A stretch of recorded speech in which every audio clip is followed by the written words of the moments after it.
오늘은 이제 팔복의 5번째로 들어가겠습니다. 계속 드린 말씀처럼 이 팔복은 건강한 그리스도인이 자연스럽게 갖는 그 내적인 성품의 특질을 이야기하고 있다고 말씀을 드렸습니다. 아마 첫 번째부터 네 번째까지는 그 자신과 하나님과의 관계에서 갖는 어떤 마음의 특질입니다. 가난한 마음, 애통한 마음, 또 온유한 마음, 의에 줄이고 목마른 마음, 그러니까 하나님과의 관계에서 갖는 마음이라면 이제 5번째, 그리고 6번째 넘어가고 7번째와 8번째는 이 세상과 관계 맺는, 이웃과 관계 맺을 때 어떠한 마음을 가지고 살아가야 하는지에 대한 마음을 이야기하고 있습니다.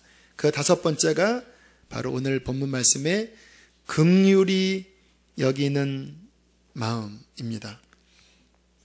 이 긍휼히 여긴다라고 하는 그 의미는 글자 그대로 불쌍하게 여긴다라는 말이죠. 어떤 사람의 문제, 또 어려움을 보면 그게 상대방의 어려움이 아니라 마치 내 문제인 것처럼 마음에 와닿는 거예요. 그래서 이 긍휼의 마음을 여러 의미로 표현할 때 그 애간장이 녹다. 마치 자녀가 아프면 엄마의 마음이 차라리 내가 아프면 더 낫겠다라고 하는 그 애린 마음이 있잖아요. 그 의미가 있습니다. 창자가 끊어질 듯한 누군가의 어려움이 마치 내 문제인 것처럼 느껴지면서 막 돕고 싶은 마음이 일어나는 이 마음이 바로 긍휼의 마음입니다.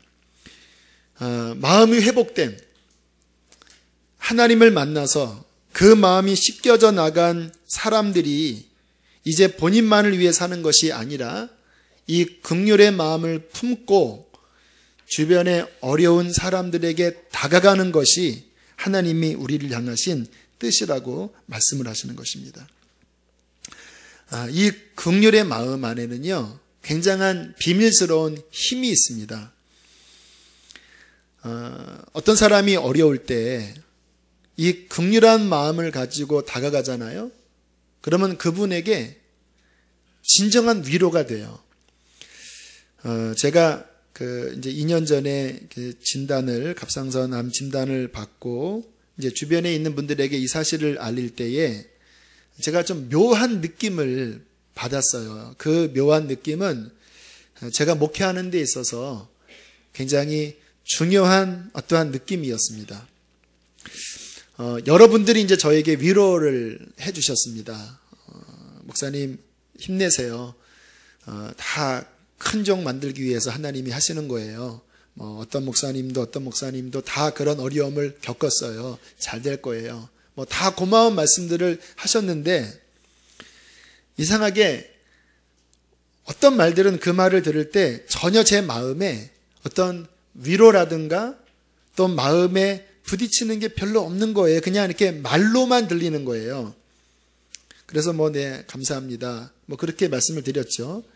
그런데 몇몇 분들의 반응이 이상하게 제 마음 깊은 곳에 울림이 일어나는 그 말씀들이 있었습니다. 지금 인천 방주교회에 거기 젊은 교역자들이 있어요. 20대 중반의 전도사님이 계시고 또 군목으로 일찍 목사 안수를 받으신 또 목사님 한 분이랑 저랑 친분이 있는데 이제 기도 부탁할 겸 이렇게 통화를 했는데 이 두 분의 반응이 굉장히 제 마음을 울렸습니다. 왜냐하면 그 이야기를 했을 때 갑자기 탄식을 하는데 그 탄식 소리가 정말 제 마음 깊은 곳에 있는 어떤 아픔들을 공유한다라는 느낌을 받는 거예요. 하면서 목사님 너무 마음이 아파요. 근데 그 말이 그냥 하는 말이 아니라 정말 진심으로 저의 어떠한 아픔을 깊이 공감하는 듯한 마음을 제가 이렇게 느낌을 받았을 때 갑자기 제 마음에 위로가 느껴지는 거예요. 그러면서 제가 그동안 어려운 당한 분들을 신방하고 위로했을 때 저는 어떠한 모습이었는지를 한번 생각을 해봤습니다. 아마도 전자였을 것 같아요. 어떤 그냥 지식적인 대답을 해주는 그런 말을 했지, 정말 그 사람의 아픔을 깊이 공감하면서 그 마음을 헤아리는 이 진정한 위로와 공감은 내가 별로 하지 않았구나. 그때 제가 마음 깊이 느꼈습니다. 정말 아파하는 사람들에게 주는 진정한 위로가 무엇인지. 긍휼입니다. 그 사람의 어려움을 함께 느끼는 마음을 가지고 그 마음과 함께 공감해주고 함께 아파할 때에 그때 진정한 위로의 일들이 일어나는 거예요. 이 긍휼의 마음에는 놀라운 힘이 들어 있습니다. 좀 전에 말씀드린 그 마음을 위로하는 힘도 들어 있지만 성경은 이 긍휼한 마음이 사람으로 하여금 자신의 안락함을 포기하고 누군가를 도울 수 있게 움직이는 열정을 준다고 합니다. 그래서 영어로 compassion이 그 열정, 그 사람의 어려움을 함께 공유하면서 passion, 내 안에 어떤 움직이는 열정이 일어나는 것이 동정이라는 영어의 의미가 아니겠습니까? 1952년 한국전쟁이 한참일 때 미국 군인들이 하도 많이 전사하니까 미국에서는 그 전쟁에 나가는 군인들의 구원을 위해서 좀 집회를 할 목사님을 한 분을 파송했다고 그래요. 그분이 소환선 목사님이라는 분이신데 그분이 한국에 와서 하셨던 일은 이제 전쟁에 나가는 군인들에게 집회를 하면서 복음을 전하고 부흥회를 하는 일이었습니다. 한 여관에 묵으면서 말씀도 준비하고 기도를 하고 있는데 아침이면 큰 트럭이 와서 아주 쓰레기를 하나 가득 싣고 가는데 사람들이 분주하게 뭔가를 나르는 거예요. 도대체 뭔 쓰레기가 저렇게 많나 하고 내려다보고 있는데 하얀 포대에 어떤 사람이 그 쓰레기를 들고 트럭 안으로 휙 던졌는데 그 안에서 한 어린아이의 팔이 툭 하고 나온 겁니다. 그래서 깜짝 놀라서 밑으로 뛰쳐내려오면서 스탑! 그건 쓰레기가 아니라 베이비입니다. 하고 트럭 안을 들여다봤더니 이게 웬일입니까? 그 안에 추운 겨울을 이겨나지 못하고 동사한 많은 아이들의 시체들이 그 안에 수북히 쌓여 있던 것을 본 거예요. 너무 충격을 받아서 멍하니 있는데 마음속에 음성이 들렸다고 합니다. 너는 이것을 보았는데 이제 어떻게 살 것이냐? 너는 이제 이것을 보았는데 어떻게 살 것이냐? 이 내적인 음성이 떠나지 않았다고 합니다. 결국 소환스 목사님은 미국 시카고로 돌아와서 교회마다 다니면서 이렇게 호소를 했다고 합니다. 깡통 하나를 보여주면서 이것이 무엇인지 아십니까? 여러분 보시기에 쓰레기처럼 보이지만 이 깡통은 한국 어린이들의 생명줄입니다. 한국 어린이들을 도웁시다. 지금 한국은 강도를 만나서 아무 이유 없이 어린아이들이 죽어가고 있습니다. 겨울이 또다시 옵니다. 한국 어린이들에게는 참혹한 겨울입니다. 그렇게 하면서 각 교회마다 외치며 돌아다녔을 때에 그 당시 미국도 경제 공황이 닥쳐서 홈리스들이 거리에 넘쳐나고 70%가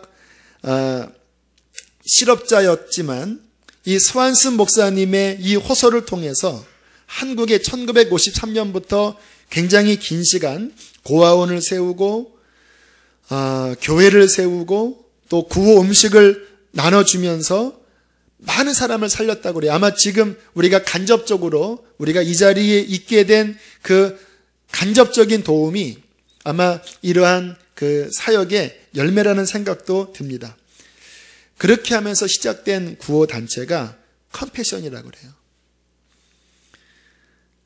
그 전쟁 중에 죽어가는 이 땅에 강도 만난 것 같은 수많은 아이들에게 생명을 주게 한 시발점이 뭔지 아십니까?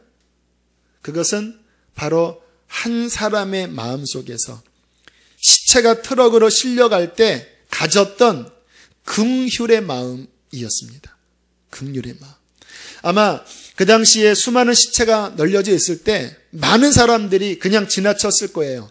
그러나 한 사람 마음속에 일어났던 견딜 수 없는 긍휼의 마음이 결국은 힘으로 움직여서 미국에 있는 많은 사람들의 마음과 교회와 재정을 움직였고요. 그것으로 말미암아 1950년도 정말 모든 것이 잿더미가 된 이 땅 가운데 많은 사람에게 희망과 그리고 생명줄을 공급한 것이죠. 여러분, 긍휼에는 힘이 있습니다. 사람을 살리는 힘이 긍휼에 있어요. 하나님의 사람들이 나만을 위해 살아가는 것은 하나님 만난 사람이 아니죠. 어떻게 이 구원을 받은 우리가 나만을 위해 살아가겠습니까? 하나님의 긍휼을 받은 우리가 강도 만난 이웃, 어려운 이웃들, 그들에게 주님의 마음을 품으면서 다가갈 때에 상처 입은 사람들이 위로받고 구원받지 못한 사람에게 진정한 구원이 전해줄 수 있는 것입니다. 그래서 하나님은 그를 만난 우리들이 긍휼의 마음을 품고 이 세상을 살아가라고 말씀을 하시는 것입니다. 우리 아버님은 오랫동안 예수님을 받아들이지를 않으셨습니다. 굉장히 이렇게 성실한 분이셨는데 본인의 그 의지로 성실한 분들은 복음이 잘 안 받아들여지는 것 같아요. 왜냐하면 내 힘으로 살아왔기 때문에 그 마음이 딱딱하게 이렇게 굳어 있을 수밖에 없어요. 우리 아버님이 전형적으로 그러한 모습이셨습니다. 이렇게 그냥 기도하면서 우리 아버지 생각하면 철옹성 같아요. 바늘 하나 그 복음의 말씀이 들어갈 수 없을 정도로 그렇게 딱딱한 느낌이 들었습니다. 어느 해인가 간절하게 이제 아버님을 위해서 기도하고 아버님을 만났을 때 그때 집 앞 마당에 그냥 쭈그리고 앉아서 아버지도 앉아있고 제가 그 앞에 같이 이렇게 쭈그리고 앉아서 아버지에게 다시 한번 복음을 전했습니다. 아버지, 천국 가셔야 합니다. 이 땅에서도 고생하셨는데 천국 꼭 가셔야지요. 예수님이 우리의 죄를 용서하시기 위해서 십자가 지시고 부활하셨는데 예수님 믿으셔야 해요. 그렇게 간단하게 복음을 제시하고 제가 기도해 드릴게요 하고 덥석 손을 잡고 기도를 하는 순간 갑자기 제 마음 안에 아버지가 너무 불쌍하다는 생각이 타오르듯이 일어나는 거예요. 아마 주님의 마음이라고 생각이 됩니다. 그동안 아버지의 그 짧은 몇 초 순간에 그 아버지가 가지셨던 그 마음의 외로움들, 그 아버지가 마음속에 깊이 가지셨던 어떠한 그 삶의 노고들, 이게 순식간에 제 마음에 몰려오는데 갑자기 제 마음에서 막 타오르는 북받쳐 오르는 눈물이 나오면서 막 기도했습니다. 하나님, 우리 아버지 불쌍합니다. 하나님, 구원해 주셔야 합니다. 하나님, 꼭 천국 가게 해주세요. 이 땅에서도 힘들게 사셨는데 하나님 불쌍히 여겨주세요. 그리고 눈을 떴더니 아버지의 눈에 촉촉한 눈물이 적셔 있는 거예요. 저로서는 굉장히 놀라운 일이었습니다. 왜냐하면 그 전에 막 말씀 전하면 되게 싫어하셨거든요. 그리고 고개를 끄덕거리면서 마음의 빗장이 스르륵 풀려지셨어요. 그리고 예수님에 대해서 받아들이시고 그리고 하나님께 기도하는 마음을 그때부터 아버님이 갖기 시작했습니다. 1년에 2번 명절이면 온 가족이 모이는데 함께 예배를 드리면 아버지가 큰 소리로 찬양도 하시고 또 함께 기도할 때 눈을 감으시고 기도하시는 모습을 보면 아마 여러분 중에서 부모님이 교회를 다니는 분들은 큰일처럼 안 보이지만 저는 그 모습이 너무나 감격스러운 겁니다. 그런데 그 문빗장을 연 열쇠가 무엇이었냐면 제 마음속에 일어났던 아버지를 향한 견딜 수 없는 긍휼의 마음이 아버지의 마음의 문을 여셨던 거예요. 여러분, 주님께서 우리에게 원하시는 마음은 판단과 정죄가 아니라 같이 아파하면서 그분의 고뇌와 어려움을 주의 마음으로 품으면서 그들에게 다가가는 것입니다. 그때 살아나는 역사가 일어나는 거예요. 우리 가족도 살고 영혼 구원도 일어나고 주변에 있는 많은 사람들이 언제 살아납니까? 우리 안에 이 긍휼의 마음을 품을 때입니다. 작년 추수감사주일 때 주님께서 이 감사에 대한 주제에 대한 말씀을 이렇게 한번 주신 적이 있어요. 너희가 감사해야 산다. 감사하는 마음을 가져야 산다라는 마음을 주셨는데 이번 이 긍휼의 마음에 대한 말씀을 준비할 때 비슷한 뉘앙스로 다시 한번 제 마음에 감동을 주셨습니다. 너희가 긍휼히 여겨야지 산다. 공동체가 긍휼이 있을 때 살아나고요. 가정이 긍휼이 있을 때 살아나고 우리 자신의 인생도 이 긍휼의 마음을 품을 때에 살아나고요. 이 사회도, 이 한국 사회도 우리들이 그 강팍한 틈 속에서 긍휼의 마음을 품고 나아갈 때에 이 땅도 살아나게 될 것입니다.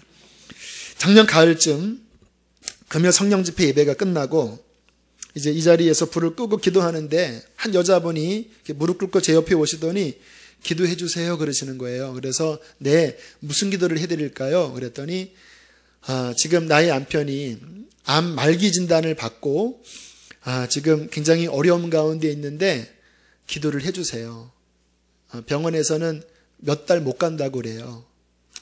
너무나 그 이야기가 아프게 느껴진 이유는 이제 저도 그런 어떤 마음의 충격이 있었기 때문에 그런 이야기를 들으면 마음이 아파요. 간절하게 기도를 해드리고 그리고 이제 헤어졌습니다.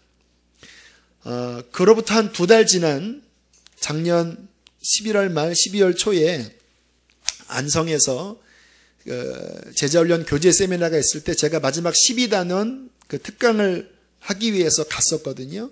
특강 마치고 식사하러 식당에 줄을 서고 있는데 그 사모님이 거기에 참석을 한 거예요. 그래서 반갑다고 혹시 목사님은 어떻게 되셨어요? 그랬더니 그 얼마 이후에 돌아가셨다 그러더라고요. 너무 가슴이 아팠는데 그때 받은 사례가 이제 20만 원이 있었습니다. 근데 주님이 좀 이것이라도 전해드려서 이 사모님 마음에 위로를 작지만 해드리면 좋겠다 싶어서 줄 서 있는 사모님에게 그냥 찔러드리고 이렇게 헤어졌습니다. 근데 그 주에 바로 이쪽 자리에 사모님이 오신 거예요. 그리고 그 주에 헌금이 올라왔는데 그 사모님의 간곡한 기도 제목, 내 인생을 하나님께 맡기고 자녀를 하나님께 맡깁니다.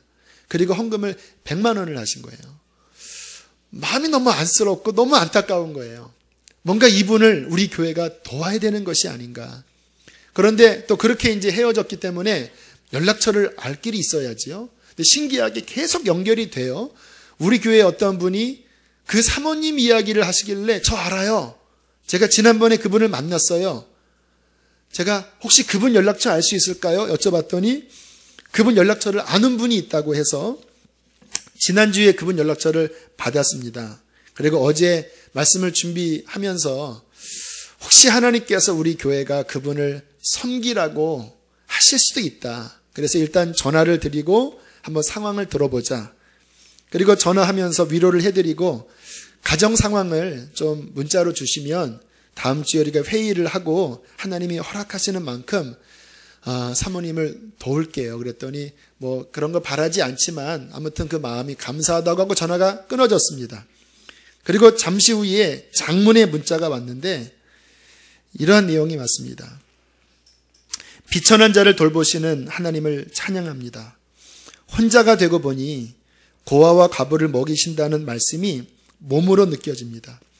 남편 목사님을 주님 품에 보내면서 남은 삶은 주와 복음으로 살면서 내게 맡겨주신 자녀를 하나님의 사람으로 바르게 양육하고 주님 부르실 때 속히 가고 싶은 마음뿐입니다. 신학을 하신다고 그러시더라고요. 이 땅의 삶이 속히 지나가는 것이거늘 하늘의 영광을 바라보며 주님 오실 길을 예비하는 자로 살려고요. 큰 아들은 선교사가 되려고 하고 작은 아들은 목사님이 된대요. 전화 주신 것만으로도 주님이 느껴지며 기쁨이 됩니다. 감사합니다. 하나님께서 우리 교회가 그리고 주님을 알고 있는 저와 여러분들이 나 자신만을 바라보면서 사는 것은 하나님이 원하신 계획이 아니라고 믿습니다. 우리 주변에 주의 마음을 조금이라도 품고 바라보면 환난당한 자, 강도 만난 자, 아파하는 자들이 얼마나 많은지를 몰라요. 가난한 마음으로 주님을 만나고 애통함으로 마음의 상처가 씻겨져 온유하게 되고 의에 줄이고 목마른 마음으로 더 하나님을 알아간 우리들은 이제 이 세상에서 어떻게 살아가야 할까요? 나만, 내 가족, 내 새끼, 내 먹을 것, 내 살 것, 여기에만 매달리며 사는 것은 이거는 배신입니다. 하나님께서 우리에게 원하시는 것은 그가 우리를 긍휼히 여기신 것 같이 우리도 우리 주변에 환난당한 자, 아파하는 자, 그들에게 손을 내밀며 불쌍히 여기며 도우며 사는 것이 주님이 우리를 향하신 그의 소명이라고 말씀을 해주시는 것입니다. 여러분, 이 삶에는요, 오늘 말씀해 보면 아주 중요한 영적인 원리를 말씀을 하십니다. 긍휼히 여기는 자는 복이 있나니 그들이 긍휼히 여김을 받을 것이며, 이것은 영적인 순환 사이클을 이야기를 하는 거예요. 내가 환난당한 자, 아파하는 자를 향하여 긍휼한 마음으로 손을 내밀어 다가가면 무슨 일이 벌어지냐면 하늘로부터 더 큰 긍휼과 위로로 나를 주께서 불쌍히 여기시고, 이 받은 긍휼과 은혜로 또 다른 사람들을 섬기면 하나님께서는 더 큰 긍휼로 우리의 삶을 순환시키시면서 우리의 삶에 긍휼의 열매가 더 풍성히 맺혀지려고 하시는 것이 하나님의 계획인 것입니다. 저는 제 위치 자체가 지금까지 20대부터 계속 설교를 하고 상담을 하고 기도를 해주는 위치에 설 수밖에 없었습니다. 20이면 20살이면 이제 갓 고등학교 졸업한 아무것도 할 수 없는 아이잖아요. 그런데 신학을 갔다라는 이유만으로 제 상황이 매주마다 설교를 해야 됐고, 또 그렇게 소문이 나면서 주변에 힘든 사람 상담 전화 기도하는 일들이 계속 생길 수밖에 없었어요. 힘들더라고요.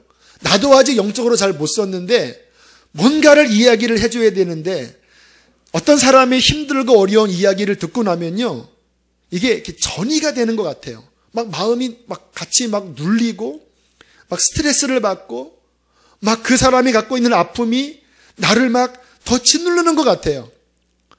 그러면서 나는 그러면 누구에게 위로를 받습니까? 내가 언제까지 이렇게 살아야 합니까? 그러한 탄식을 했는데요. 그렇게 지금까지 시간이 지나오면서 제가 비밀 한 가지를 깨달았어요. 제가 누군가의 아픔을 듣고 도와주려고 하고 섬기려 하고 긍휼을 품었던 제 안에 그 긍휼을 받은 사람보다 더 큰 하나님의 은혜가 저에게 있었다라는 거예요. 이것이 영적인 비밀입니다. 성경은 말씀하십니다. 주라. 그리하면 너희에게 도로 줄 것이니 곧 후이되어 흔들어 넘치도록 너희에게 채워주리라. 긍휼히 여기라. 그리하면 너희가 더 큰 하나님의 긍휼을 받을 것이다. 우리의 삶에 이 긍휼의 마음이 약해지기 시작하면 우리의 영혼은 메말라집니다.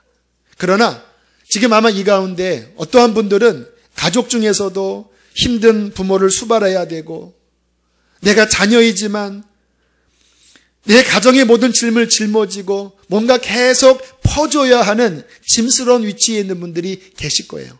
오늘 말씀으로 여러분들을 위로합니다. 긍휼히 여기면서 한번 계속 해보세요. 그리할 때 하나님의 더 큰 은혜가 반드시 여러분의 삶에 미치게 될 것입니다. 이 긍휼히 여기는 마음에 대하여 또 다른 각도의 의미가 있습니다. 어려운 이웃을 도와줘라 라는 의미 외에 또 다른 성경적인 의미는 용서에 관한 의미입니다. 성경에 지금 말씀과 같은 뉘앙스의 말씀들이 굉장히 많이 나와요. 주기도문에도 그렇죠. 우리가 우리에게 죄 지은 자를 사하여 준 것 같이 우리의 죄를 용서하여 주옵시고. 우리가 살다 보면 이 땅에서 어쩔 수 없이 상처를 받는 것 같아요. 목사인 저도 살다 보면 상처를 받을 때가 있어요. 이 세상 자체가 다 깨진 마음을 가진 사람들이 사는 사회다 보니까 본의 아니게 서로의 대화 속에, 관계 속에 아픔을 줘요. 제가 보기에는 본의 아닌 것 같아요. 아마 각 사람의 마음속에, 제 아내도 그렇고 모든 사람의 마음속에 상함이 있기 때문에 그 상처의 작용 속에 어려움이 있는 것 같아요. 미국의 한 교육학자가 그랬다고 합니다. 싸우는 아이들, 학교에서 유난히 자주 싸우는 아이들이 있잖아요. 그 싸우는 아이들은 다른 아이들과 싸우기 이전에 이미 본인 마음 안에서 계속 싸우고 있다. 내 마음 안에 싸우고 있기 때문에 그 싸움 때문에 다른 사람과 싸운다라는 거예요. 누군가 나에게 아픈 말을 하고 어려움을 줬다면요, 실은 나에게 그 아픔을 준 것보다 훨씬 많이 그 사람 마음은 아파하고 있고 상처가 있는 거예요. 우리가 이 땅에 살다 보면 본의 아니게 상처를 주고받는데 주로 가까운 데 있는 사람으로부터 받지요. 제일 많이 받는 사람이 가족으로부터고요. 또 교회 생활을 좀 깊이 하는 분들은 교회에서 상처를 많이 받아요. 아마 다 그런 경험이 있으실 것입니다. 심지어는 영적 리더에게, 저 같은 사람에게 받기도 해요. 자, 이때 이 긍휼의 마음이 굉장히 중요합니다. 저도 연약하고 여러분도 연약하기 때문에 살다 보면 본의 아니게 실수를 할 때에 주께서 원하시는 마음은 저 사람 왜 저러지? 왜 나한테 그런 말을 했을까? 용서 못해. 그렇게 마음을 굳게 하고 닫아버리고 풀지 못하는 것이 아니라 그 사람 안에 그럴 수밖에 없는 연약함을 헤아리면서 불쌍히 여겨서 품어주라는 것입니다. 이것이 우리의 영적인 순환에 있어서 너무나 중요한 마음가짐이라는 거예요.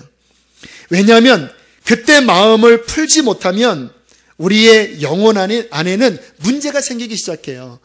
우리가 주님 만나기 전에도 상처 속에서 마음이 굳어지고 멍들고 딱딱해진다고 말씀을 드렸잖아요. 그런데 애통의 과정을 통해서 우리 마음이 녹아지고 풀어지고 은혜가 회복돼요. 그런데 사탄의 공격이 있습니다. 내 마음 안에 그렇게 회복된 은혜를 무엇으로 막게 하는지 마귀는 알아요.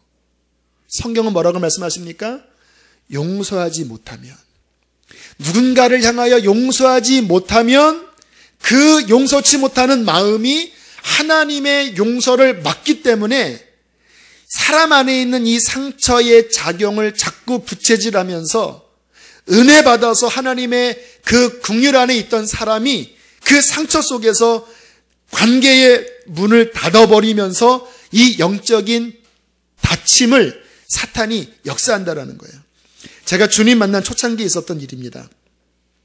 주님 만나고 얼마나 기쁘고 감사한지 날마다 눈물과 또 그 성령의 임재 가운데 행복한 시간을 갖다가 어느 순간 갑자기 마음이 싸늘해지는 느낌을 받았습니다. 기도가 잘 안 돼요. 문득문득 분노가 나오고 사람들을 바라보며 막 판단하는 마음, 이런 마음들이 막 올라오는 거예요. 저는 그냥 그게 별거 아닌 줄 알았습니다. 한 3일쯤 지났을 때 계속 은혜는 임하지 않고 마음은 점점 딱딱해져 가고 사람들에 대한 어떤 분노가 자꾸 치밀어 오르는 것을 느꼈을 때 뭔가 문제가 있구나. 이거 뭔가 내가 기도해야 될 일이구나 라고 깨달았습니다. 그리고 하나님 이게 왜 그러지요? 라고 기도를 하는데 어처구니 없이 며칠 전에 있었던 한 사건의 기억이 났습니다. 별거 아닌 거예요. 선배 누가, 제가 무슨 말인지도 기억이 안 나는데 무슨 말을 하고 지나갔는데 그때 제 마음이 좀 좋지 않았어요. 아마 이렇게 제 마음을 긁고 지나갔나 봐요. 상처가 됐나 봐요. 뭐 그런 일이 많잖아요. 그래서 저는 별거 아니라고 생각하고 영적으로 꼭 풀어야 되겠다라는 생각도 안 했습니다. 그런데 그것이 원인이 돼서 제 마음을 굳게 했다라는 것을 기도 중에 하나님께서 보여주시더라고요. 주님, 저는 잘 모르지만 혹시 그게 제 마음에 상처를 줬다면 주님, 이것 좀 풀어주세요. 제가 그 선배에 대해서 하나님, 내가 마음속에 용서하겠습니다. 근데 웃긴 게 눈물이 나는 거예요. 울 일도 아니거든요. 그러니까 사람이 자기가 생각하는 것과 다르게 우리의 심령이 연약하게 반응하는 부분이 있어요. 그 부분에 있어서 주님의 긍휼을 내 영혼 속에 적용하지 않고 상처는 상처대로 받고 내가 미움을 계속 품고 있으면 그 마음 때문에 제가 좀 전에 말씀드린 은혜가 내게서 사라지고 내 영혼이 강팍해지는 일들이 벌어질 수 있다는 것입니다. 그래서 우리들이 하나님을 섬겨나가면서 어려운 이웃들을 돕는 것도 중요하지만 우리 삶에서 일어나는 많은 상처, 어떤 어려움 속에서 계속해서 주님의 마음을 품고 불쌍히 여기는 마음, 불쌍히 여기는 마음으로 모든 사람들을 끊임없이 대할 때에 저와 여러분의 신앙이 건강하게 지켜줄 수 있다는 것입니다. 마태복음 18장에 잘 아는 비유죠. 1만 달란트 빚진 자를 그 주인이 탕감을 해 주었는데 이 종이 바깥에 나가다가 100데나리온이면 한 3개월치 월급입니다. 작은 월급이 아니에요. 그래도 꽤 금액이 큰 거예요. 그러나 1만 달란트에 비해서는 3발의 피지요. 1만 달란트와 100데나리온 이렇게 비교를 하면 쉽게 풀어줬을 텐데 본인이 어떻게 탕감받은지를 생각하지 않고 100데나리온 하니까 크게 느껴지는 거예요. 그래서 목을 잡고 옥에 가둬버렸습니다. 그때 주인이 불러서 이렇게 말하는 거예요. 이 주인의 말이 오늘 말씀과 연결되는 말씀입니다. 내 빚을 전부 탕감해 주었거늘 내가 너를 불쌍히 여김과 같이 너도 내 동료를 불쌍히 여김이 마땅치 아니하냐. 너 긍휼히 여겨야 된다. 왜냐하면 네가 말할 수 없는 긍휼을 입었기 때문이다. 하나님이 우리에게 말씀하시는 거예요.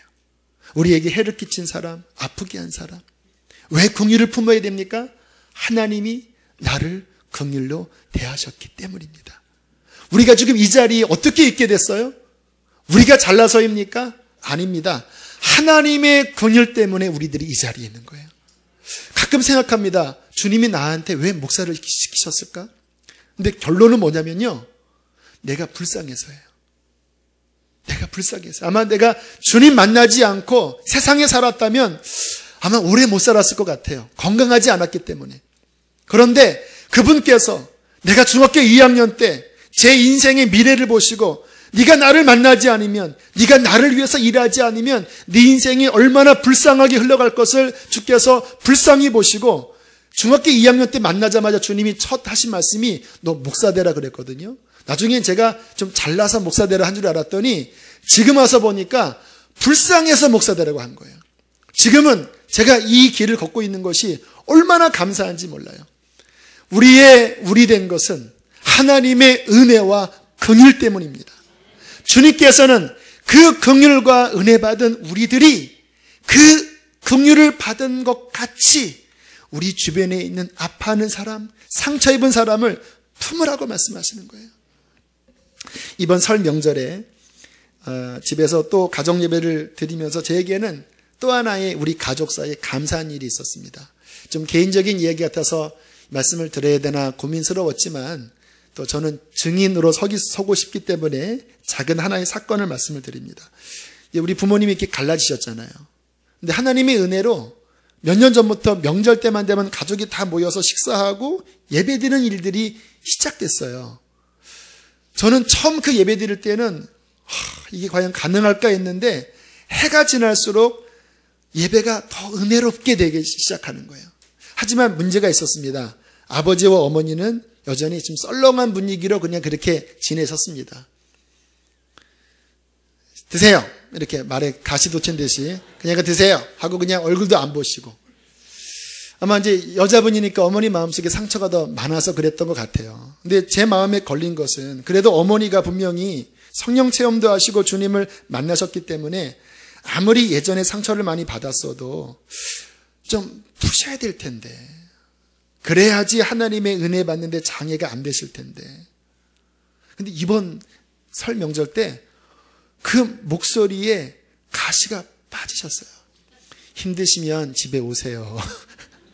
근데 그 말이 너무나 부드럽고 그 마음 안에 어떤 상처가 씻겨지고 또 결단을 하신 것 같기도 해요. 그 목소리 속에 제가 무엇을 느낀지 아십니까? 긍휼을 느꼈습니다. 이렇게 이야기했더라고요. 아휴, 이제 할아버지 다 되셨네요. 할아버지 다 되셨어요. 긍휼이 느껴지는 거예요. 긍휼이. 하나님께서 우리가 이 땅에 관계 맺는 여러분의 가족 가운데, 여러분의 주변 가운데 많잖아요. 얼굴 보기 힘든 분들 많잖아요. 그분께서 오늘 우리에게 이 5번째 복을 말씀하시는 것입니다. 그들을 긍휼히 여겨라. 그의 아픔을 느껴라. 그의 고통을 함께 느끼고 품어주고 주의 마음으로 안아줄 때에 우리의 심령도 살 것입니다. 가정도 살 것입니다. 여러분의 가문도 살 것입니다. 교회도 살 것입니다. 이 민족도 그 마음을 가진 사람들이 이 땅에서 긍휼을 실천할 때에 살게 될 것입니다. 하나님이 우리에게 원하시는 마음은 이 긍휼의 마음으로 이 땅을 살아가는 것입니다. 그 은혜가 넘쳐나게 되기를 축복합니다. 함께 이 시간 이 찬양을 드리고 함께 기도하기를 원합니다. 우리가 긍휼의 마음을 품는 것은 우리의 힘으로 갖는 것이 아니라 하나님의 은혜를 받을 때에 긍휼의 마음을 품을 수 있는 것이죠. 오 나의 자비로운 주여, 내 안의 상처와 내 안의 모든 묶임들을 주의 은혜로 풀어주시고, 하나님 나도 세상에서 이 은혜를 전하는 자로 살게 하여 주옵소서. 이 찬양을 드리고 함께 기도하겠습니다.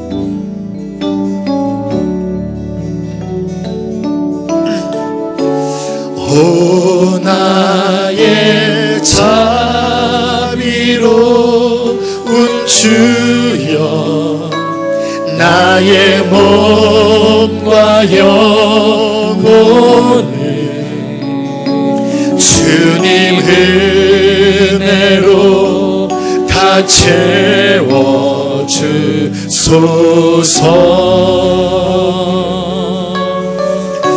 이 세상 괴로움 걱정 근심 주여 받아주시고, 힘든 세상에서 우리 긍휼히 하나님께 손을 내밀고 예수, 오 예수, 내 마음을 녹여달라고 부릅시다. 예수,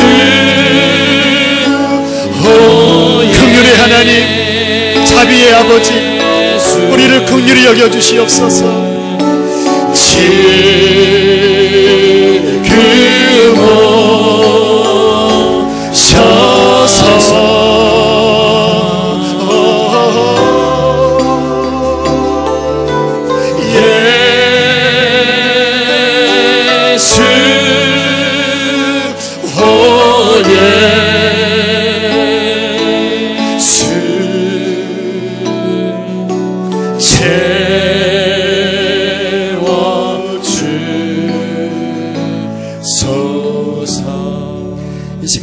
기도하는데요, 내 마음이 혹시 누군가에게 닫혀있고 그로 인해서 마음이 은혜에서 멀어진 분들이 있다면 가슴에 손을 이렇게 얹고, 하나님 긍휼히 여기는 마음을 주십시오.